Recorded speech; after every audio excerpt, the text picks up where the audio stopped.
Hi guys, welcome to Morning Trade with Money Control. I'm Karunya Rao, and over the next half hour we'll help you navigate today's trading session ahead of market open with actionable strategies, sectoral trends, and also, of course, addressing your queries as always. Before we kickstart, let's take a look at how the global handover looks like. European markets closed slightly higher on Wednesday as new hawkish comments from US Fed Reserve policymakers kept investors hesitant. Stoxx 600 ended up 0.2% with major bourses and sectors pointing in opposite directions. Wall Street, meanwhile, rebound on Wednesday with Dow and S&P 500 snapping a three-day slide. US futures also trade in the green. However, investors do remain cautious ahead of Jackson Hole Economic Symposium. Asia markets rise ahead of Jackson Hole as well. SGX Nifty up almost 0.5%. Stocks in the spotlight today: NHPC, RBL Bank and PSP projects. We also discuss chemical sector outlook amid heightened supply bottlenecks and Capex intensity. Okay, let's get going and talk markets. Ajit Mishra is here from Religare. Good morning, Ajit, and thanks for joining in. Let's talk about the mood ahead of the monthly expiry. What should we expect today? Yeah, good morning, Karunya. So, Karunya, this week was slightly, markets were on the back foot after 5 weeks of a rise, but now we are again seeing a bit of, rebound in line with what we are seeing in the global markets. But still, I would say there is a bit of caution ahead of the Jackson Hole Symposium. Plus, we have the monthly expiry also. But I would say that positionally, one should not worry as long as we are holding above 17,300 mark in the Nifty. And for the intraday also, I feel the bias would remain on the positive side in case if Nifty manages to sustain 17,650. That was the area basically yesterday we were, facing resistance. So as an intraday trader, one can look for buying opportunity in case Nifty opens above 17,650 mark and hover around that zone for, let's say, initial 15 minutes with 520 as a stop loss and 17,800 to 850 as a target area. Okay. All right. What about banking stocks and the banking index actually at large? How is that poised on the technical side? So Karunya, banking, earlier was leading from the front, it was outperforming the market. But now, with the recent decline, we are seeing a bit of caution in the banking space also. So, but comparatively, yes, if we compare it with the other sector, it's still holding very strong, talking about auto, FMCG, which are leading from the front alongside with the banking. But I feel that the outperformance might not continue in days to come, and there could be some other sector which can, replace banking. But having said that, from the short-term trading perspective, 39,500 to 40,000 zone would act as a strong resistance area. So broadly, we expect consolidation. So, in comparison to Nifty, I would say, the preference should be given to the Nifty index in comparison to the banking index for the index trade. But yes, selectively on the stock specific front, stock like Federal Bank, stock like AU Bank, ICICI, SBI, they are looking comparatively stronger. So in the banking space, one should maintain stock specific approach rather than index specific. Okay, makes sense. I want to also flag off an RBL Bank because there's been some bulk deal action on that particular counter. College Retirement Equity Fund has bought close to 45.8 lakh shares from the market. The share price was 108.9, the average share price per share. RBL is trading actually yesterday. We saw some fantastic action come by. There was a lot of buying seen as well on the counter. Look at that, 17% higher. Talk to us about the way forward. What do you think investors should expect? Karunya, RBL and Bandhan, these are the two banking stocks, which are still underperforming if we talk about, if we compare it with the other private banking names. And yes, there's a respite, which we usually see in between both these stocks, but broadly the trend is still down. So I would say that in case if you're holding RBL, then you should utilize this rebound to try and exit around 140, 150 zone in case if it comes. And meanwhile, do maintain a stop at 110, 108 levels, because usually we see these kind of moves, fizzle out in gradually. Fresh buying, I would strongly avoid, considering that we have better counters to trade in, like Federal, ICICI, which we just referred to. Okay, all right. Let's move on and talk about some more stocks that are likely to be in the limelight. The next one is from the small cap space, PSP Projects. They've bagged a contract worth close to 250 crore rupees from precast and government segments. And with this, the total order inflow for this fiscal for FY23 for the company stands slightly over 1,340 crore rupees. So good deal win coming in, 250 crores project bagged. This one has been a very quiet mover last 1 month. It hasn't been able to keep up with the exuberance that many of the mid and small caps stocks witnessed. It hasn't been able to show that kind of a rebound. But do you think going forward that's a possibility, or is it likely to trade sluggish? So, Karanya, in fact, if we talk about the broader markets, mid cap have certainly outperformed the small cap by big margins, and obviously after the large cap, the kind of performance that we are seeing.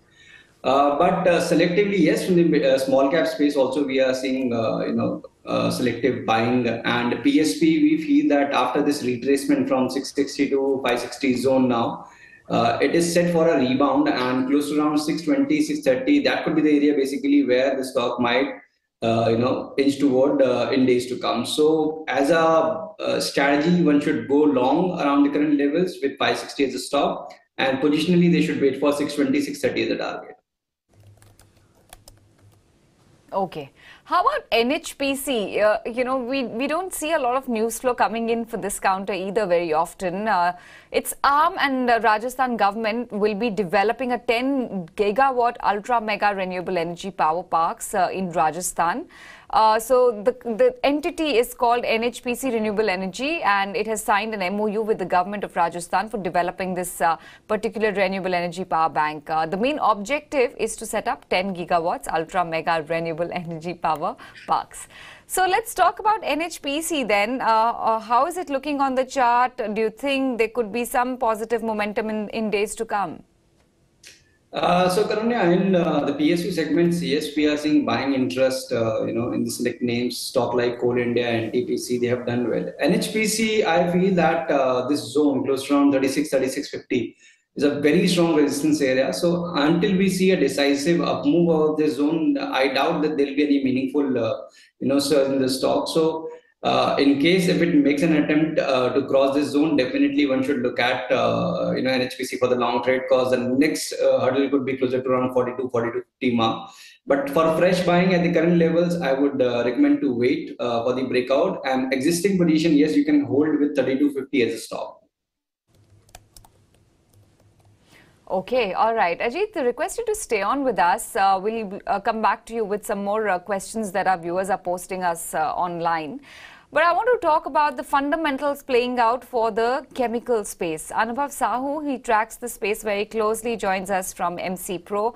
Morning, Anubhav, and thanks for taking time out. How's the chemical sector looking right now, given the host of opportunities that are playing out, and at the same time there are supply bottlenecks, there are weakening macros as well. So talk to us about the, the outlook for the sector. Okay, right. Yeah, thanks, Karunya.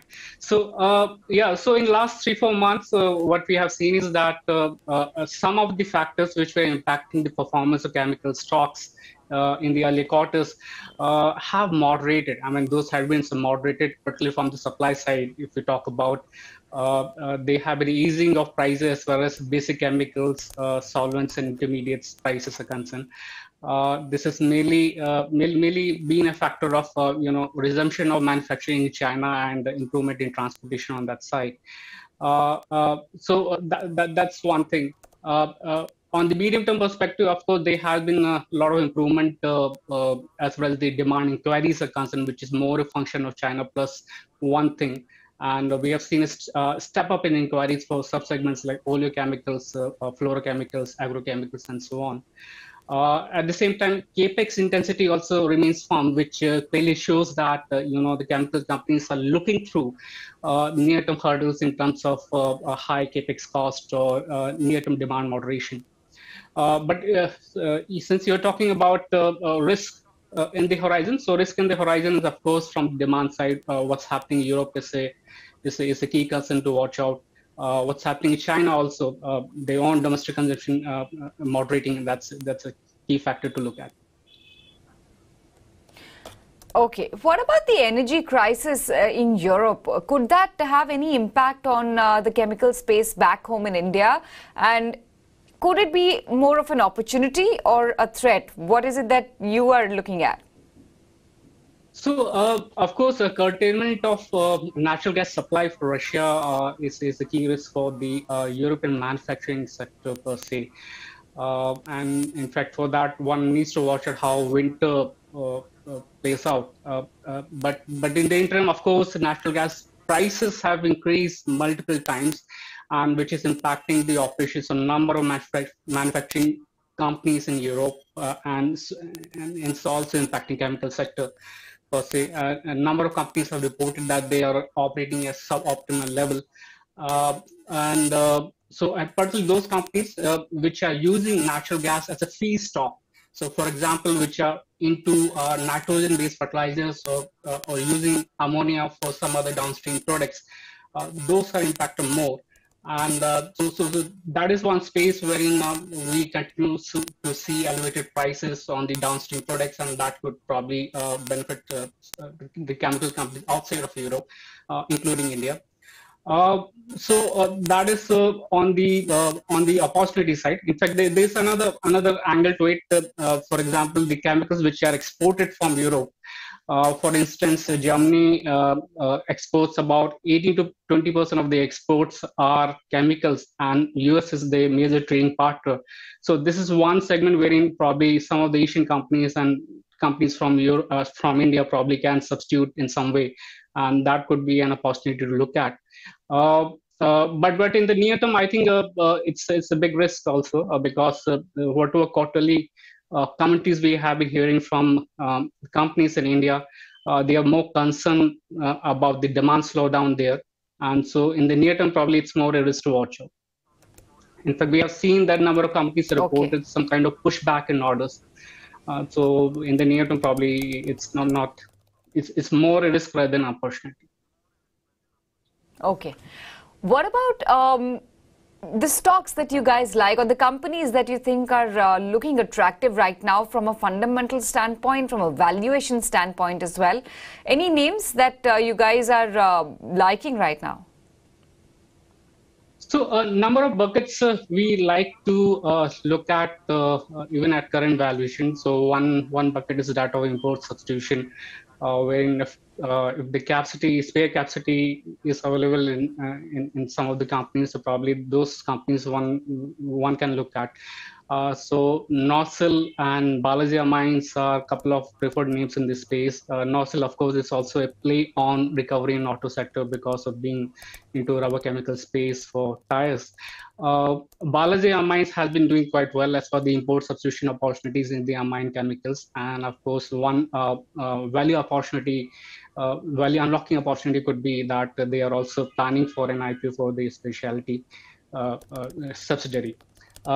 Secondly, within the specialty chemicals, we do like companies like Navin Fluorine and Clean Science and Technology. Navin Fluorine more so because they have a good potential as far as the fluorochemicals application in pharma is concerned. We think that this is one space which is less crowded compared to some other segments like agrochemicals. Clean Science and Technology, of course, because of the proprietary technology and engineering, they have been able to muster good margins compared to the peers. And since we're talking about opportunity in Europe, so I think Clean Science is one of the company which one can look at because they also compete with the likes of Solvay, BASF.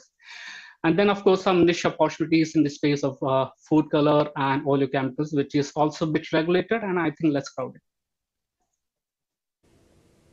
All right, Anubhav, great chatting with you. Thank you so much for joining in and helping us understand the big trends playing out in the chemical sector and what are the companies that one can keep on their watch list. Back to markets and back to Ajit once again to talk technicals, and we have a lot of queries as well lined up. So let's get started with that. The first question I want to address is from Rajesh Rajagopal. Ajit, he wants your view on Tanla platforms. And, this is typically a trader's favorite. We get a lot of, conversation, queries and engagement around this counter. How is it looking on the charts and what kind of a move do you foresee?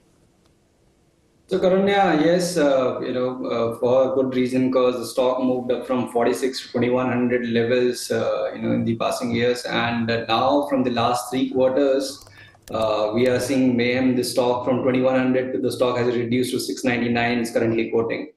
So I would recommend that in case if you're holding longs, and at the higher levels, and you have already seen a sharp correction from the top, the only thing that you can do is now to at least maintain a stop at 650. In case if the stock is going to close below this level, that we may see further decline towards 600 to 550 levels, maybe more. And once it settles above 765, then there's a possibility that it might inch toward 900 to 975 levels. In that case, also I would recommend to try and exit, because the overall structure has changed completely from positive to negative. So any rebound around those levels will continue to attract selling pressure. Okay, all right. Moving on to query number 2 then. Narendra Pandey has written to us and he wants your advice on Chola investment. How is this one panning out on the technicals? So Chola Finance is definitely among the top performer. In fact, Chola Finance, Chola Fertilizers, these two stocks are among the top performers. The stock is trading at the record highs. And as a disclosure, we have recommended to our clients also of late. So we believe that the stock has a potential to maintain this buoyancy, and in case if you can hold this for a month or two, the stock has a potential to test 4-digit mark, 1000 plus zone. So yes, you should continue to hold, and positionally your stop should be at 750. Okay. Next question is from Karthik. He wants your view on Adani Power. Adani group of stocks have seen a very, strong period of a run-up. But off late, there has been some selling, some cooling off from those highs. So what is the kind of trend that you forecast right now, going by the trend? So, rightly mentioned, Karunya, because it was almost a vertical rise across the Adani Group stock, and now we are seeing from the last 3-4 trading sessions a bit of volatility. Still, some of these stocks are still holding around the record highs. Adani Power in the last couple of sessions is witnessing pressure. Ended with a downtake of around 5% in the last trading session. So I feel that this profit taking may extend further, and level close around 340. 345 could be the area basically where the stock might take a pause. So since the stock trade in circuit filter is very difficult to exit, especially when the stock corrects, during the market declines. So I would recommend you should place a stop around 385 in the initial take. In case if it exits, you should try and exit. And for fresh buying, wait for a level of around 340, 335. Okay then.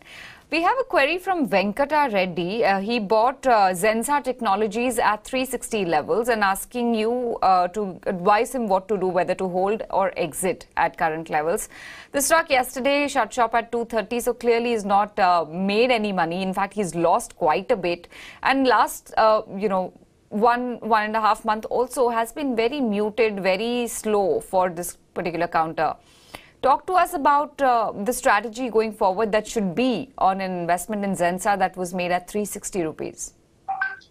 So yes, in fact, this stock has been witnessing selling pressure from the beginning of the year. After making an attempt to cross its record highs, and from 550 to 230 now. So one thing which is positive is that the volume is drying up now after that this phase of correction, and plus we have the monthly support around 230 to 220 zone also.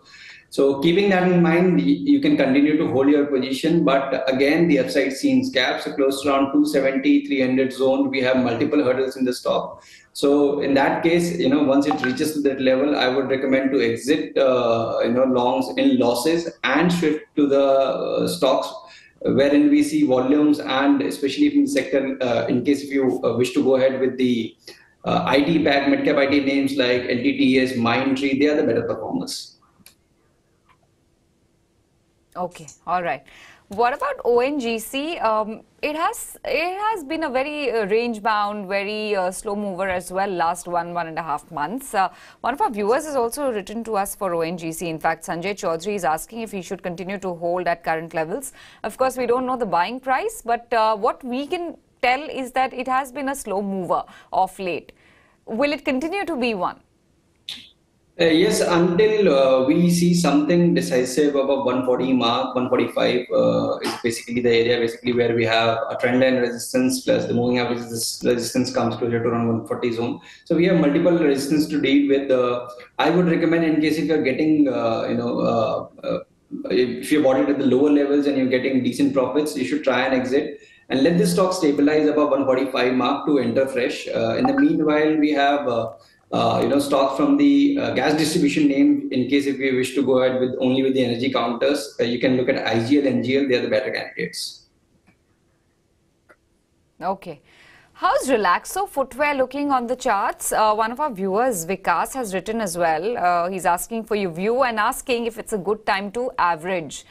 It continues to trade below that 1,000 rupees mark. What is the kind of trend that you foresee from here on? So Relaxo, Karanya, is among the top, performing ideas from this space. But from the last almost 7-8 months, we are seeing the stock has been witnessing gradual decline, and then with this recent phase that indicates a very narrow range of consolidation or congestion, I would say. So indications are in the favor that it might go for another down leg, and in that case, close to around 840, 800 could be the area basically where it's going to find major supports. So for fresh buying, I would recommend you to wait, let the stock stabilize above 1,025, then you should look for long position. Otherwise, wait for 800, 840 zone. Okay. Next query is from Mehboob Subani. He wants your view on Divi's Labs, and this one has had a rough last couple of days, last few weeks actually. From close to 3,700 rupees levels, the stock has lost about 350 bucks actually on the downside. Tell us what lies ahead, and should one consider buying it at these levels? So Divi's, yes, it's underperforming the pack, when it comes to pharma as a sector, except a couple of the counters like Cipla, Sun Pharma, which are trading around the record highs. Mostly the stocks are either witnessing, selling pressure or trading in a very narrow range. So Divi's is basically inching gradually lower, with every passing week, and this 3,400 is a critical support area. In case if it reaches the same, then we might see the stock inch toward 3,200 levels. So from the short-term perspective, obviously it's an avoid, especially if you're looking for the long trades.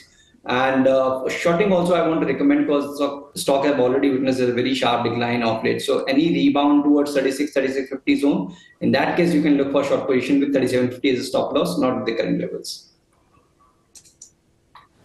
All right, makes sense. Ajit, what are the stocks on your radar? I believe one of them is a banking sector name and the other is from the consumer basket. So tell us what the names are.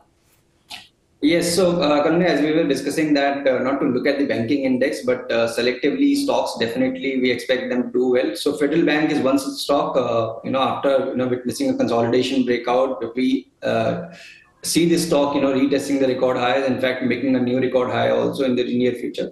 So Federal Bank is one candidate that one can look at for long position with 110 as a stop loss and 122 as a target area.